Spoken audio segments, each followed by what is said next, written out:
world was on edge for Hong Kong over the weekend when 1.7 million people demonstrated again in defiance of the Chinese Communist Party's warnings of a military crackdown.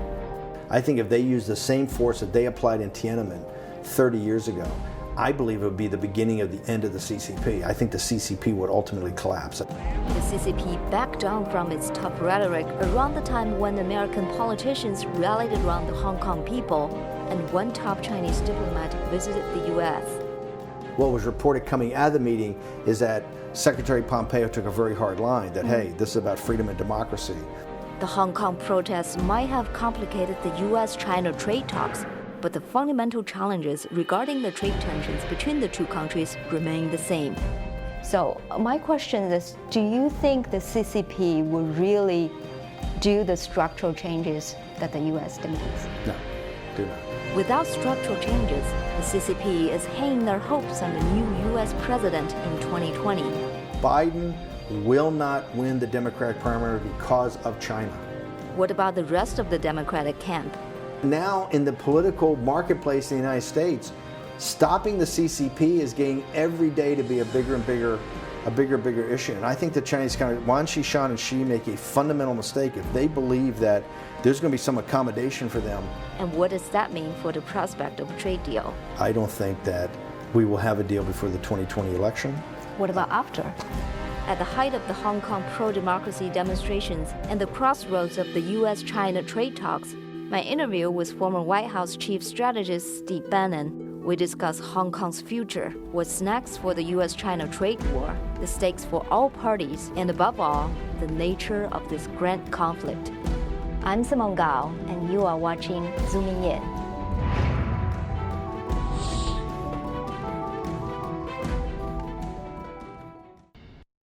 All right, Mr. Bannon, thank you so much for being with us today. Well, thank you for coming to the Breitbart Embassy, your first interview here, and it's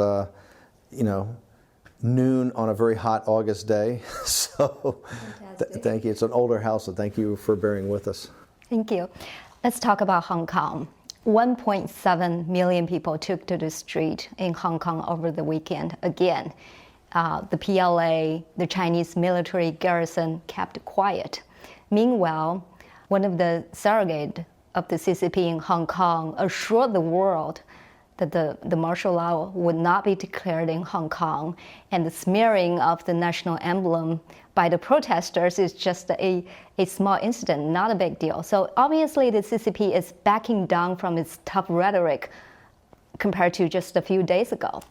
What happened? Well, I think the rhetoric from the West is getting increasingly tougher. I mean, last week is I have said throughout that we're in Washington, D.C., and I've been telling the political elites in D.C., the thing that pulls in a very divided country, because the United States, we're very divided on many topics. The one topic that unites everybody is the Hong Kong protest. Everybody in this country has basically come together. The political elites and the people, some of the business interests that are in business with the CCP, no, but everybody else has come together. Nancy Pelosi, Chuck Schumer, McCarthy, Marco Rubio, the president, they're all united in saying and telling the CCP, putting them on notice that this is not acceptable, particularly the police brutality of last week, highlighted by the young woman that had her eye put out by the rubber bullet. Everybody stand in solidarity. Boris Johnson, the Prime Minister of the UK, if you look at his statements from the moment he took over as UK, which were horrible. We want to cut a deal with the CCP, I'm going to go to China, to now he's actually standing up and saying, hey, the 1984 agreement must be completely in place, just like we had in 1997. All those attributes have to be upheld. You've seen a shifting in world opinion, and that is because of the brutality of the police forces and also the arrogance of the Chinese Communist Party, putting soldiers on the border, having Carrie Lam say you're on an abyss. So I think the height, it raised up to a level that the world came together, and I think the CCP is the one that's backed down. I think President Xi they don't have a thought through plan. They would clearly like to go in and do a brutal put down of this, because they don't want this contagion to spread to mainland China. That's your estimation. They definitely wanted to move in, have a bloody crackdown on the protesters? I think there's aspects, not all. I think there are different factions in the CCP. There's just like in Tiananmen back in '89. There are different factions. What about Xi? There's certain faction. I think Xi is torn. He leans more, I think, to the crackdown phase of the Wan Xishan and some of the hardliners who want to go in and show complete dominance of remember, they're the ones in back of the extradition treaty. The extradition treaty, and this is why why the young kids in Hong Kong were so smart. The extradition treaty is just a final step in taking it back all your rights, being able to send you to China to basically be put into prison, not even have the rule of law. So the hardliners that were in back of pushing this extradition treaty are the same ones I think that want to go in and have a put down of this to show the world they're in charge, and particularly to show mainland China they're involved. One of the great tells in this entire thing is that normally the CCP will have protest in mainland China to show the support. They've had protests now in Europe, they've had protests in Australia, they've had protests in Canada. They will not allow a protest in mainland China, and the reason is I think they're afraid of the contagion of freedom even spreading there. So I think there's definitely a hardline faction. I don't think that Xi has a thought-through strategy. I think President Trump continues to disrupt that. Trump said, "Hey, let's have a personal meeting." And then he said the other night, I think on Saturday, why don't you go to Hong Kong and sit down with the protesters? You could solve this in 15 minutes, right? And all this type of stuff of kind of goading Xi to take action to stop this. So I think that the West has played this very smartly. I think the protest yesterday, the 1.7 million people coming out and doing it peacefully also raises the bar, because basically those people said in the streets on Sunday, we're not backing down on this, right? We may not allow any more violence, but this thing is going to continue on, and we want the 5 demands met. Yang Jiechi flew to the U.S. to meet with Secretary Pompeo a couple of days before the big demonstration in Hong Kong. And, after the meeting, what do you expect they talked about during the meeting, and what might have come out of that meeting? This is the power of the Epoch Times, and I think why you're one of the rising and most influential voices in the United States and the world on issues related to China. If you notice, the mainstream media did not cover that meeting is so important. So Yes, but I think this is why the Epoch Times is one of the reasons I agreed to do this interview. I think you guys every day are becoming more and more as one of the standards in actually reporting news that's out there on this entire conflict. And the mainstream media is playing catch up with you. You, I think, did a much better job than the mainstream media. What shocks me is that was not a bigger story. In the middle of the August holiday, when all the leaders go to the beach and they have all those senior meetings down. Yes. When in the middle of that, for him to fly to New York for one day for a meeting. That was after the meeting the Beidaihe meeting was over. Yes, it was over, but even to go, but that he was clearly going on instructions for him to go and to break up a holiday, to go and literally have a sit down, and not in Washington, D.C., to actually go to New York and meet with Secretary Pompeo. What's the point of go to New York instead of D.C.? I think the fact that it would have been a more official visit if it had been actually, remember, he's considered in the United States to be the senior diplomat of China. I've met with him many times. And I think going to D.C. would have been too much of an official visit. So it was unofficial. That's why it was in a neutral territory like New York, which is a world financial capital. But that meeting, I think, was very important. Clearly, I think it was to send a message. One message was, if you guys come in and back the protesters, I think if you back the protesters, it's only going to get worse. I think at least what was reported coming out of the meeting is that Secretary Pompeo took a very hard line that, hey, this is about freedom and democracy. I think the biggest issue, and this is one issue that I think needs to be on the table, is this an internal matter of China or is it broader? I argue it's broader, and here's why it's broader.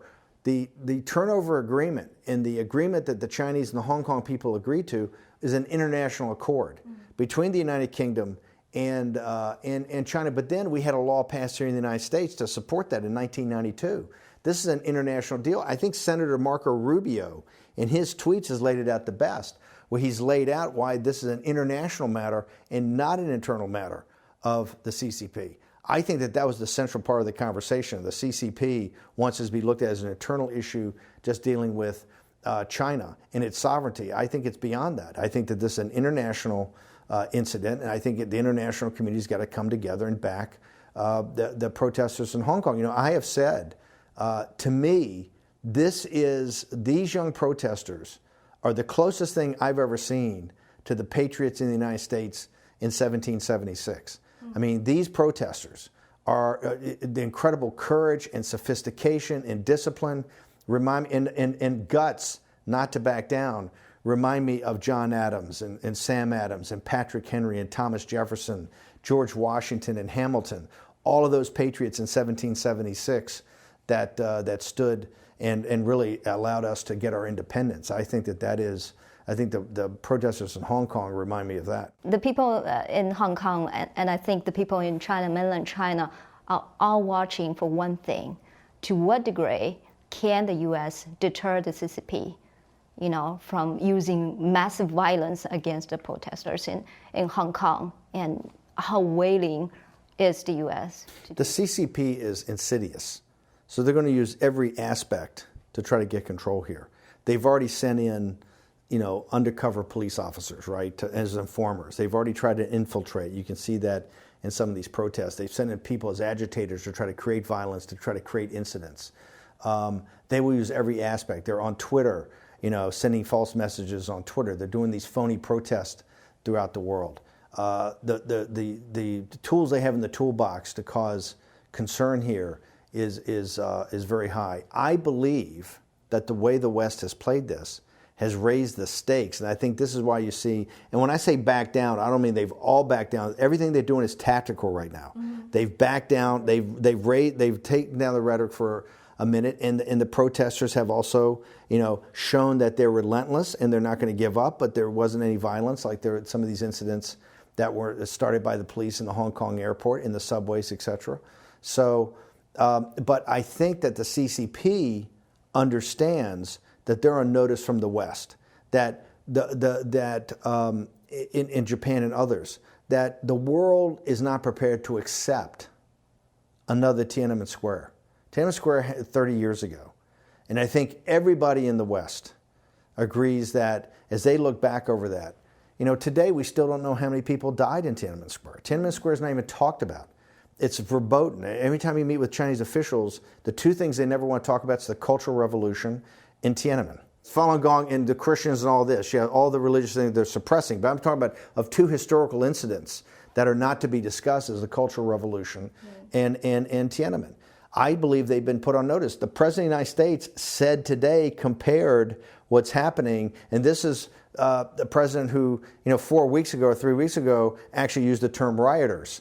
Today he was comparing it to potentially to Tiananmen. Mm-hmm. So I think the CCP understands that Hong Kong as a jewel, and people should remember Hong Kong is a jewel. I've had the great opportunity to go throughout the world. I believe it's the greatest city in the world with the greatest people. It shows you with Chinese people with English common law are unstoppable. They can do with the rule of law. Their hard work, their determination, their savvy, their smarts, their relentlessness, their family attitude. They can accomplish so much. And I think that front door into China, no matter how big the CCP tries to make Shanghai as an international capital market, Hong Kong is the third greatest capital market in the world, in back of New York and the city of London. And it has been the way that the CCP has gotten dollars, which the CCP is addicted to the U.S. dollar and needs dollars. And so I think that they risk having the goose that laid the golden egg be shut down. So it's I think so far, and I think that's why that demonstration. Remember, this demonstration is the front page of the Financial Times today.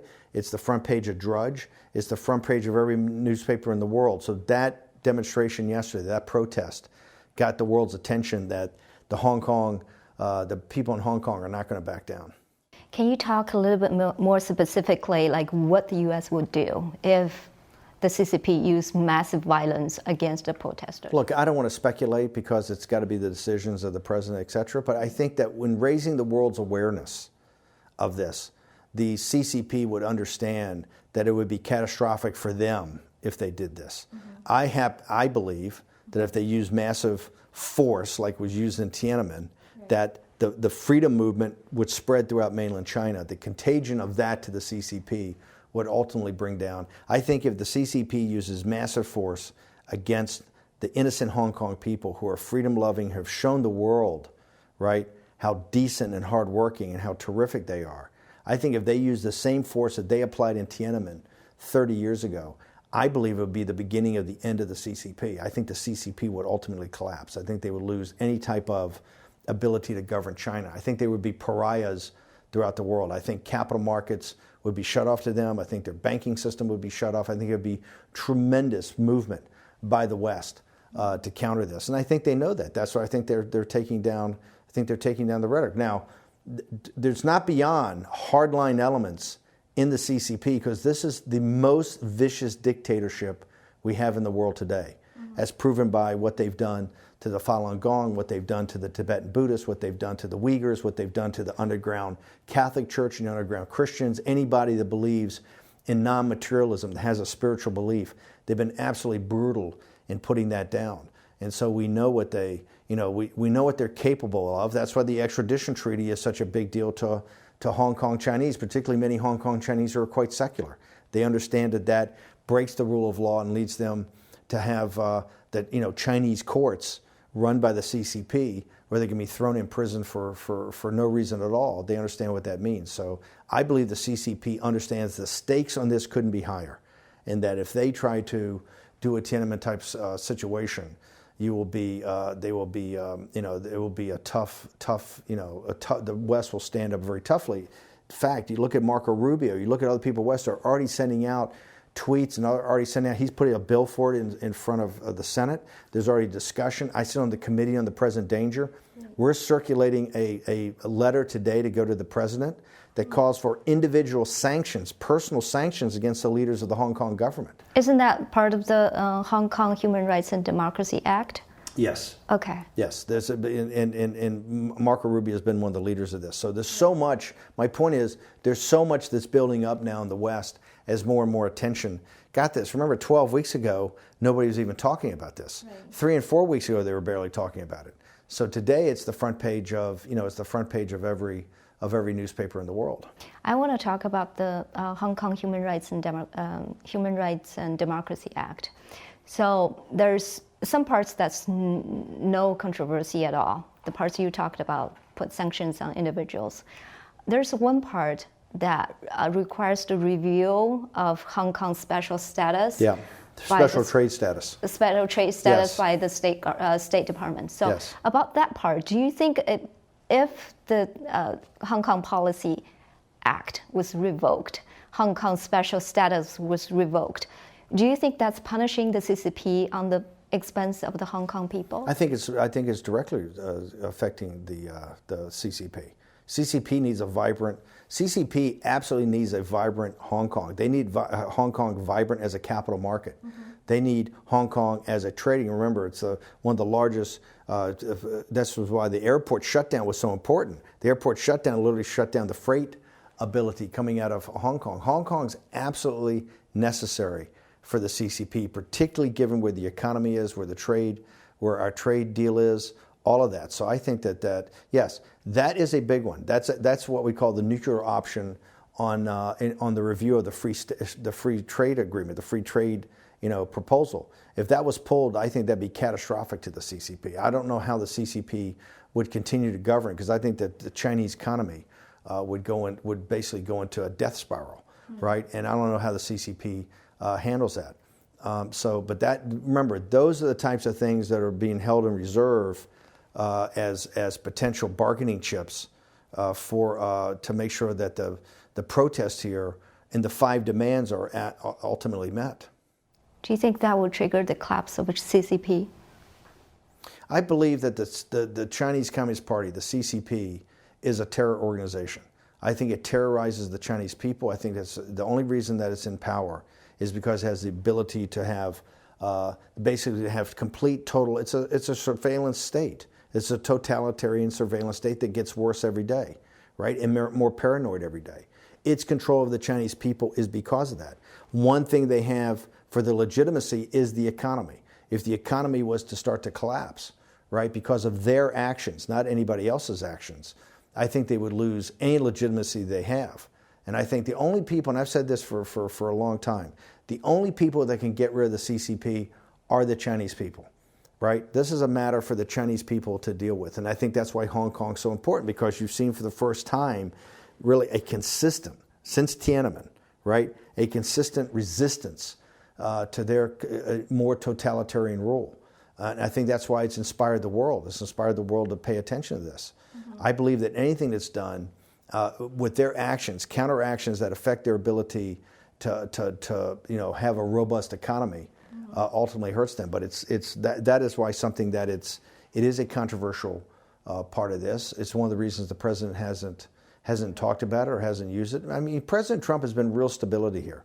Mm-hmm. If you've seen how the CCP has been, from violence and sending in the riot police and sending in obviously people who are not Hong Kong police officers dressed up as riot police, have threatened the PLA, have done the exercises at the stadium, and then massed personnel carriers and others on the border. If you looked at how the CCP's handled this versus Trump, Trump's been very steady. First off, he's been, I think, over-accommodating in the fact that to say, there's no black hand here from me or the U.S. He's reached out and say, she's my friend. She could solve this in 15 minutes. All he has to do is listen to the protesters. I will have a personal visit. I think Trump's been has basically signaled he would fly to China or fly to Hong Kong to meet with President Xi. Do you think that's a good idea? I think whatever resolves this for the good of the Hong Kong people is a good idea. Mm-hmm. I think the 5 demands have to be met. We have to go back to the 1997 turnover and to the 1984 agreement. Mm-hmm. I think the Hong Kong people cut a deal that the West basically negotiated through the United Kingdom, and everybody agreed to it, that for 50 years there would be one country, 2 systems. Mm-hmm. And over the years, the CCP has, very smartly but surreptitiously pulled back on those freedoms.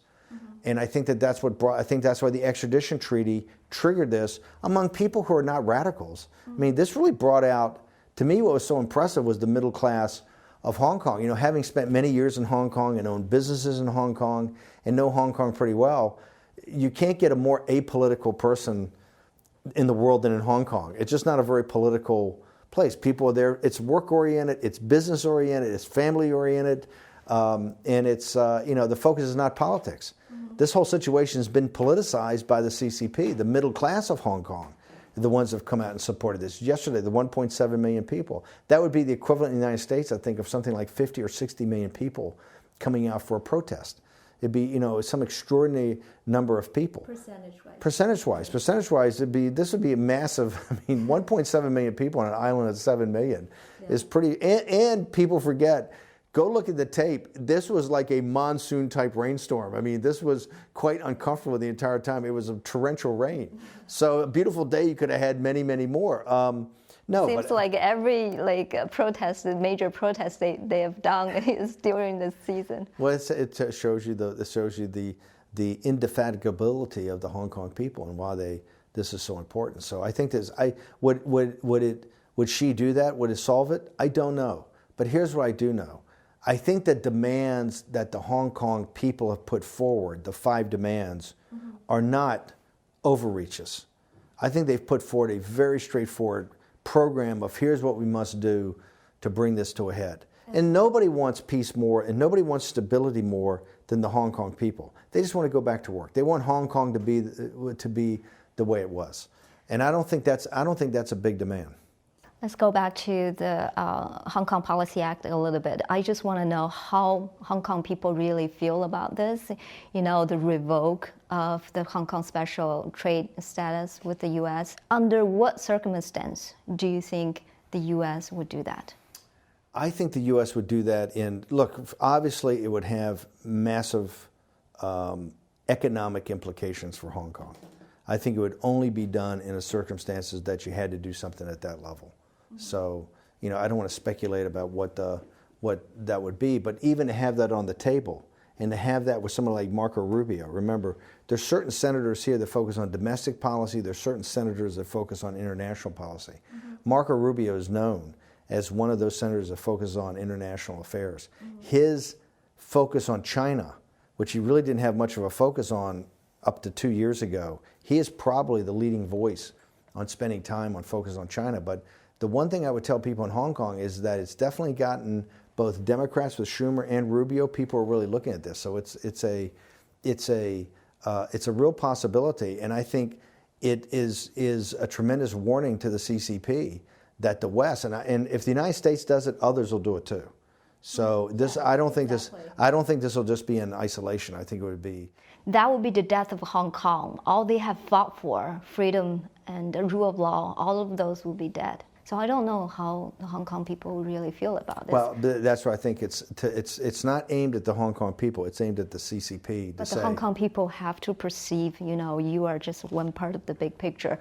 Only the CCP, when the CCP is gone, they can have a real future. But I think that everything is contingent. This will not be a permanent pull. It would be about actions that the CCP take. Remember, the West wants Hong Kong to be robust.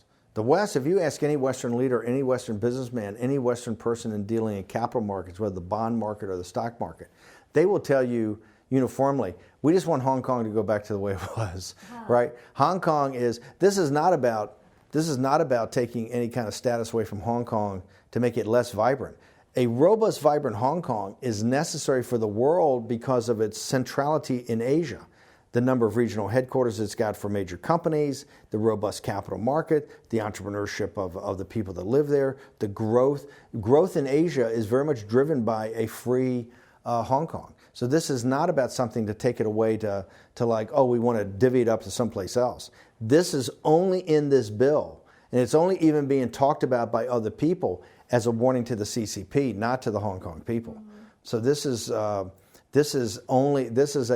a nuclear option to tell the CCP, you can't, and people understand this, the CCP can't have the type of growth they've had in mainland China. They can't have the type of access to capital markets. They can't have the access to the dollar unless there's a free and robust Hong Kong. I think leaders inside the CCP understand this. This is one of the reasons that temperatures have decreased over the last few days. They understand that if it was to continue on from a week ago, something cataclysmic might happen, and like I said, they would end up destroying the goose that laid the golden egg.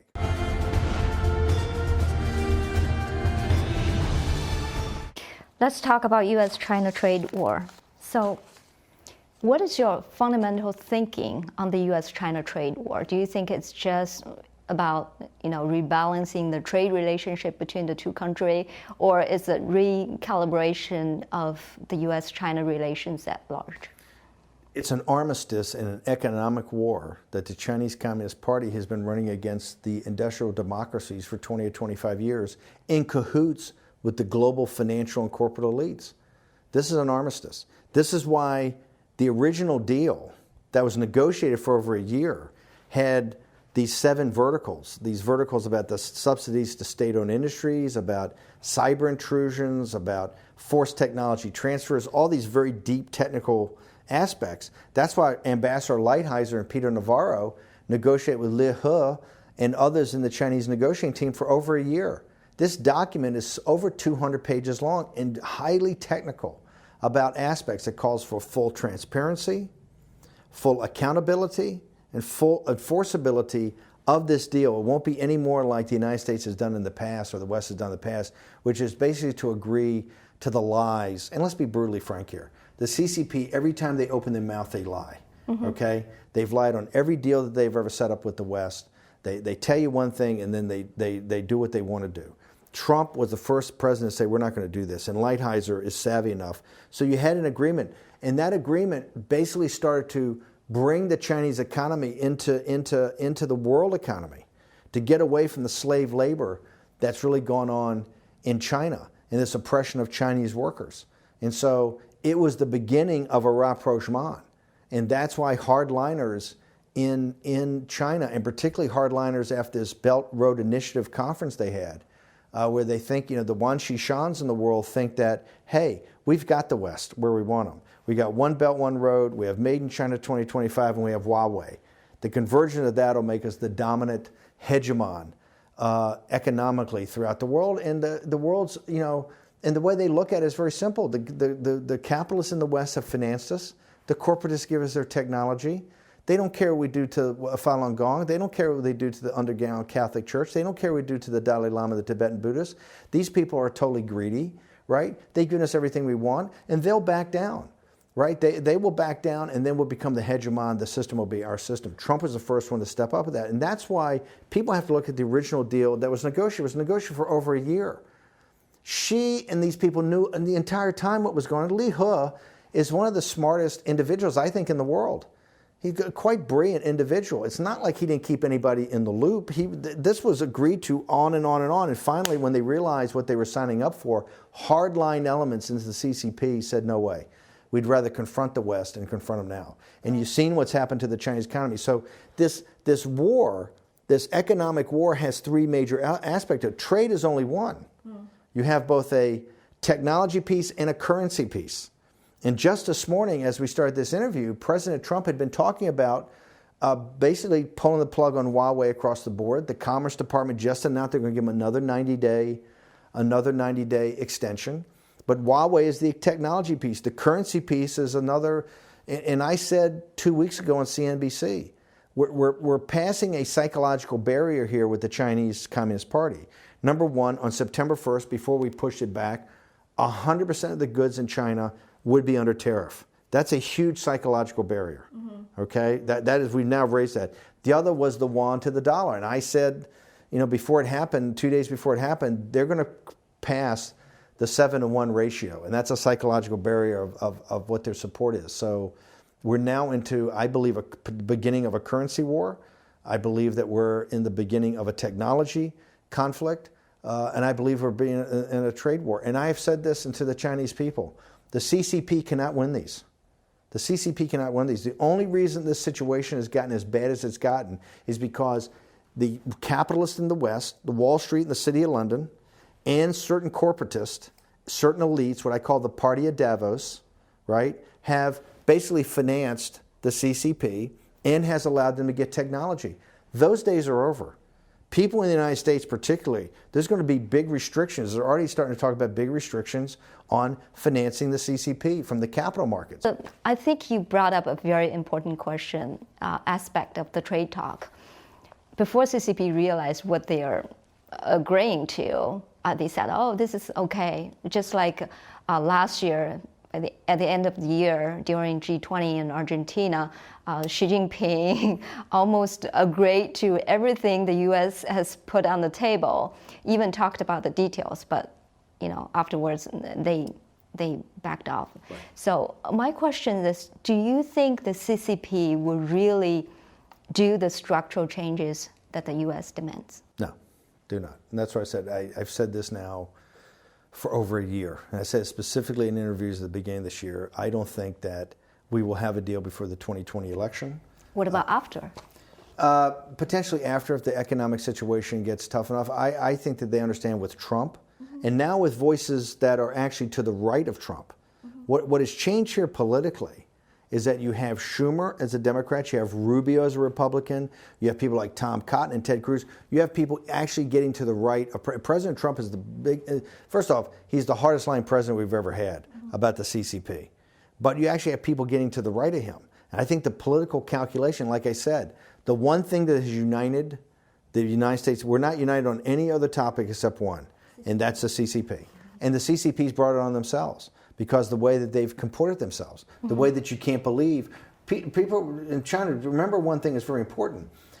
President Obama and Biden went out of their way to accommodate the Chinese and try to get a deal. They came to, remember, Biden went to Beijing in 2013 to try to accommodate them, and we got the buildup of the islands in the South China Sea, right? Obama tried to get them to stop cyber intrusions and the stealing of intellectual property. They came to the Rose Garden and had a huge signing ceremony. President Obama was very, this is one of his big achievements, right. The state visit by Xi. Right. All lies. We now know that shortly thereafter, they actually increased, the PLA actually increased the cyber intrusions. It is there, the same thing in Hong Kong, right? It is the CCP's action that has brought this on themselves. Okay. The world has, here's the reason. The Chinese people, particularly the diaspora, there's I think 15 million Chinese in the United States. I think there's like 5 to 7.5 million Chinese American citizens, then another 5 or 10. wherever the Chinese go throughout the world, the Chinese are beloved, right? They're hardworking, they're entrepreneurs, they start businesses, they're great community members, they're very family oriented. So people in the United States from the time of the mission in the early 20th century, there's a great fondness and love for an affinity by the American people for the Chinese, right? Remember, we were allies in World War II. Right. It would probably have been very difficult to defeat Imperial Japan if it had not been for the Chinese, and particularly the casualties the Chinese took in fighting the Imperial Japanese Army. So we were allies. There's always been a great fondness. Everything that's occurred is because of the Chinese Communist Party and the CCP, the radical cadres that run them, that have turned China into a totalitarian, surveillance state. People never envisioned this 20 years ago. Why have we actually accommodated them? So I think the free ride that they've had is over. So I don't know if there'll be a trade deal or not. I happen to think at the level of what we talked about before, which was this armistice in the economic war that was negotiated for almost 2 years, that deal, I don't see that deal getting done by 2020. The one aspect that I think the Chinese Communist Party is misplaying is that they happen to think they want anybody but Trump now. They want a Democrat. And outside of Biden, and I'll say this on the show and I've said it before, Biden will not win the Democratic primary because of China. Biden's accommodation with China, his family's financial relationship with China, his failure to release all this and have an open conversation about it, his son's financing, taking the $1.5 billion from the Bank of China and actually spending some of that money on surveillance companies to surveil the innocent Chinese people in mainland China is outrageous. But if you look at the undercurrents now, Kyle Bass, one of the biggest members of the Committee on Present Danger, a guy I have a lot of respect for, said he would actually support Elizabeth Warren today. Today he made the announcement he would support Elizabeth Warren for the simple fact he thinks she's tougher on China than Trump. Now, I don't believe that, but my point is that now in the political marketplace in the United States, stopping the CCP is getting every day to be a bigger and bigger issue. And I think the Chinese Communist, Wang Qishan and Xi make a fundamental mistake if they believe that there's going to be some accommodation for them, because I think the American people are now very focused on exactly what's going on, and I think Hong Kong's been the thing that's done that, the event that's done that. You said you don't know if there is going to be a trade deal in the end. I think it would be okay to not know whether we will have a trade deal in the end, but I think it's important to know whether President Trump will back down the trade talk in terms of structural changes. I don't believe it. I do not believe he will back down or on these aspects of the structural changes. May there be some interim thing that takes care of some tariffs, some aspect of it? I don't know about that. I think it's very unlikely. But he's clearly being forced, and the Wall Street guys, I think the economy here is growing. I think the economy here is showing strong growth. I think this has been a smart thing to do of what he's done and the way he's comported himself. Right now, the pressure on him to strike any type of deal is enormous. I think he hangs tough.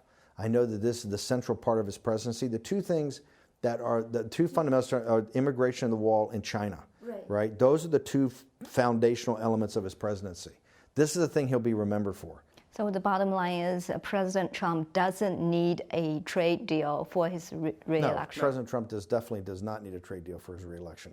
If American people see President Trump standing up to the CCP and demanding the structural changes he wants, and also start to bring back the supply chain, some of the supply chain and manufacturing, and rebuilding our manufacturing base, that's what the American people, the people that elected him in the upper Midwest, the working class and middle class that elected him, want to see him stay the course and be strong. He promised he was going to do this. They're sophisticated people. They understand it took us 30 years to get here, 25, 30 years to get here. It's not going to be solved overnight, but President Trump has begun the solution. The central thing people look at is, remember, for 18 months, the Chinese Communist Party and the smartest guys in the room in the Chinese Communist Party negotiated what were fundamental structural changes to the Chinese economy to bring it more in line with capitalism and more in line with free markets and really more freedom for people, which it would have led to. When they realized what they had, they shut that down. That's what President Trump was trying to drive. That's why it's so important. They shut that down. And the reason they shut that down, the Chinese Communist Party can only rule as a dictatorship. if you had people why do they have the firewall, right? They treat the Chinese people as if they're too stupid to have that's information. the only thing they know. That's the only way they know how to rule. And the CCP understand that the moment they allow, not democracy could come later, the moment they allow the rule of law, they're finished. Because they're gangsters. It's a gangster, they have a mentality like triads. So do you think the CCP can change fundamentally? Impossible. Okay. It cannot change fundamentally. It's a totalitarian dictatorship. They can try to do reforms, but it'll be just like the Soviet Union. You can't reform a gangster operation. That said, what is the ultimate goal of the economic warfare? I think the goal of the economic warfare is to have an armistice and to stop that war and to bring it into alignment with the world's economy, with the world's version of capitalism.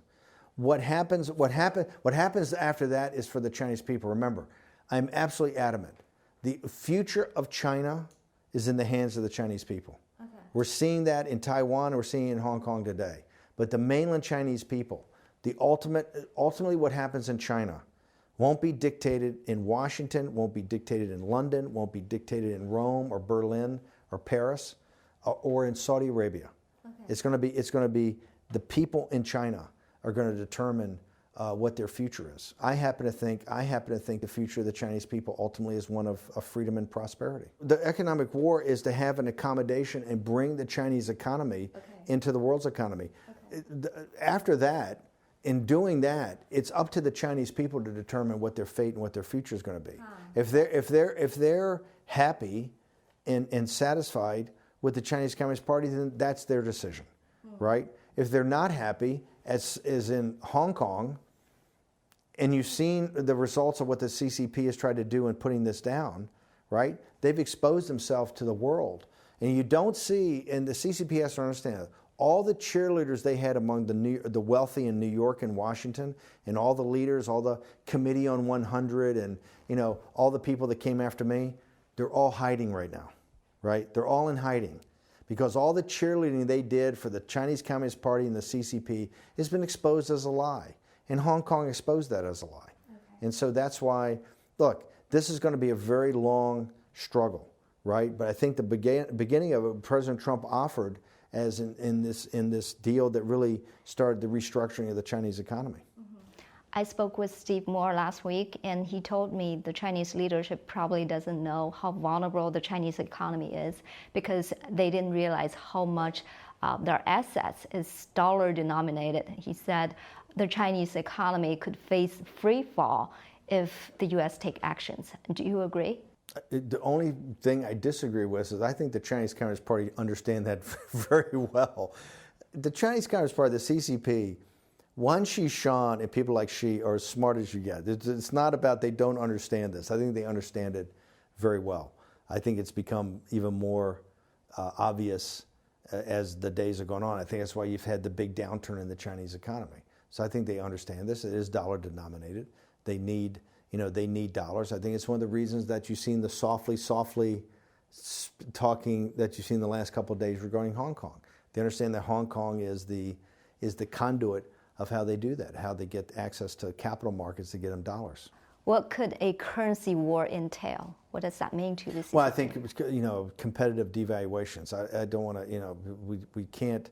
It would be very unfortunate. I don't think we should get into a currency war. It's something that we've got to be very, very, very careful about. Mm-hmm. But you're going to have to see how the CCP responds, mm-hmm. right? How the CCP, they've just been designated as a currency manipulator. Okay. Remember, and part of this, and this is the audience in China ought to understand this, is that we promised to do it on day one.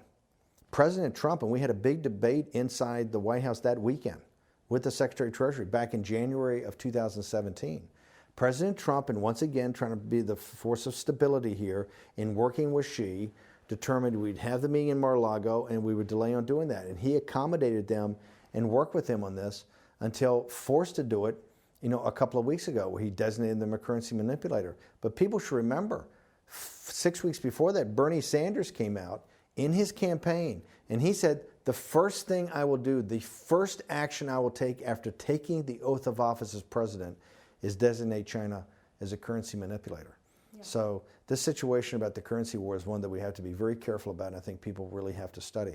And the CCP should understand that if they get into that, it could be the end of everything for them. What do you think President Trump would do with Google and Huawei? The sanctions on Huawei is delayed for 90 days. Do you think it's a good move for the U.S.? I think it's a terrible move. I think Huawei is the PLA. Everything they've told the West and everything they've said is a lie. Okay? I think that they are one of the most dangerous companies in the world. I think it ought to be shut down here in the United States immediately from a national security aspect. I've said in the South China Morning Post, I think 8 weeks ago, that it is 10 times more important for us to address Huawei than even the trade aspect of this. And I think it ought to be done. I think, once again, the Commerce Department, which I've been a big critic of, the Commerce Department has done a terrible job of managing this. I think that President Trump, I was very hopeful when I heard his discussions last night about Huawei that all the licenses would actually be pulled today. And I don't want to hear American companies say it would make their business tougher. I understand that, but you're going to have to, capitalism's about adapting. You're going to have to adapt away from that. I think what Google, I'm a big supporter of what Peter Thiel has said. Peter Thiel, for your Chinese audience, should understand he's not somebody who says things lightly. He's one of the most sophisticated venture capitalists we have in Silicon Valley. He's the first venture capital to support President Trump, but more importantly, he's one of the founders of PayPal, one of the founders of Facebook. I mean, he's put money to work very early on in these operations that have had, created hundreds of billions of dollars of wealth. He knows what he says. He's accused Google and some of these other companies of actually being treasonous and traitors for what they're doing with the CCP and not doing with Western defense departments. I think that's all going to come out in time. But I just heard today that I think Twitter was actually selling ads for the CCP against the Hong Kong protesters, whereas they're cutting off sort of the Hong Kong protesters. That's all going to be reviewed. People have to understand this. A focus on technology, and particularly this technology that is dealing with helping the CCP keep the firewall up. All of that's going to be under a lot of scrutiny in the future. The day of the free ride of that, or people looking the other way, is over. So I think Huawei is the first, but all these technology companies and their relationships to the Chinese Communist Party and what they've done in situations with the Uyghurs, with the underground evangelicals and Catholic Church, with Falun Gong, with the Dalai Lama and the Tibetan Buddhists, I think is all going to be reviewed. I think that there's not a more important event happening in the world right now than Hong Kong. It is the focus of the world political, in world politics, and what happens over there the next days and weeks ahead is going to have enormous impact on the world for the next 10, 20, 30, 40, 50 years. So it's one that I'm very proud of the fact that I've been telling people this now for several months, that they have to focus on it. And now, over the last 2 weeks, 3 weeks, the world is focused on it. All right. Thank you so much. Thanks for coming by. Thank you. Thank you.